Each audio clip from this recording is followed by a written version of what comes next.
J'ai commencé à courir grâce à une collègue de travail qui s'appelle Martine Mazel, qui était coureuse de 400 mètres, qui a couru avec Colette Besson et qui m'a proposé de courir au départ 7 km 2 fois par semaine avec elle. Ce que nous avons fait pendant les périodes de vacances. Et très vite, dès que j'ai commencé à courir régulièrement, à progresser, j'ai senti le besoin d'avoir de l'efficacité et de la méthode. De la méthode dans la préparation. Après des études de kiné, eh bien, j'ai commencé à m'intéresser à la physiologie de l'effort. J'ai cherché à comprendre les entraînements et le perfectionnement.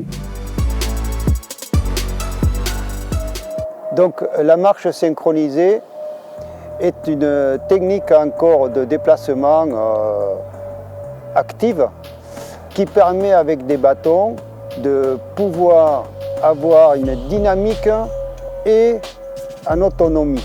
C'est-à-dire que dans un lieu comme là nous sommes par exemple, c'est un stade sur une piste, une personne aveugle, et je dis bien aveugle, qui n'a aucune perception d'image ni de quoi que ce soit, puisse faire le tour de stade en marchant vraiment en toute autonomie et en toute sécurité. Il suffit donc de prendre des bâtons de marche et de suivre le tour de lisse en abordant les tournants avec un déplacement qui est balisé par exemple, comme un gros tuyau d'arrosage. Ça nous donne le virage. Et ensuite, bien sûr, la ligne droite, généralement, ça pose aucun problème pour faire de la marche athlétique et voire même une compétition de marche autonome adaptée entre d'autres aveugles ou des personnes mises en situation d'aveugle. On n'a pas besoin d'être aveugle pour être avec un masque et pouvoir se faire plaisir avec de la marche autonome adaptée. Oh là là, ça va être compliqué. Hein. C'est quoi, Michel? Moi, j'ai pas de masque. Avec le bâton, ouais. Un pour appui, l'autre pour guide. Ah. Ouais. Alors.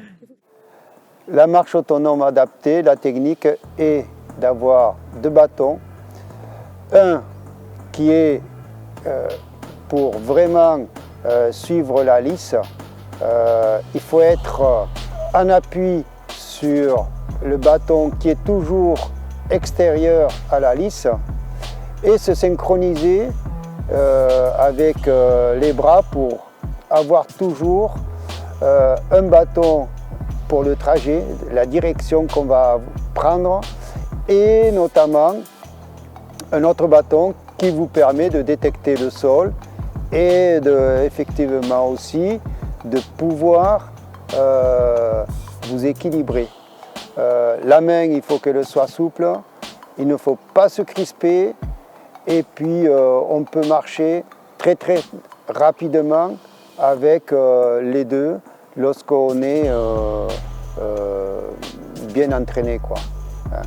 Le fait est que, évidemment, les bâtons, il faut quelquefois les régler un petit peu plus haut que ce qu'on peut les régler quand on fait de la marche nordique.